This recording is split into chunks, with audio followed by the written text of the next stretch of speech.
Assalamualaikum warahmatullahi wabarakatuh. Saya Daniel Nozarianda Albar, finalis Duta Bahasa Sumatera Barat 2022. Bangsa Indonesia merupakan bangsa yang memiliki keberagaman budaya. Keberagaman budaya tersebut merupakan suatu kekayaan yang tidak dimiliki oleh negara lain. Salah satu bentuk kebudayaan Indonesia adalah pepatah petitih Minangkabau. Pepatah petitih Minangkabau merupakan kumpulan peribahasa yang berisikan ajaran-ajaran Minangkabau yang berasal dari alam.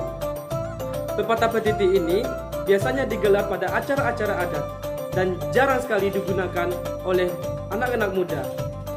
Oleh karena itu, program KRIDA yang saya laksanakan yaitu Parpati Minang, pembelajaran pepatah petitih Minangkabau. Bentuk program KRIDA yang saya laksanakan yaitu membuat video-video menarik yang berisikan pepatah petitih Minangkabau dan diunduh di media sosial TikTok dengan nama pengguna akun Parpati Minang. Untuk menarik perhatian target dari KRIDA ini yaitu pengadaan kuis-kuis berhadiah setiap minggunya. Sekian, terima kasih. Utamakan bahasa Indonesia, lestarikan bahasa daerah, kuasai bahasa asing. Salam literasi. Wassalamualaikum warahmatullahi wabarakatuh.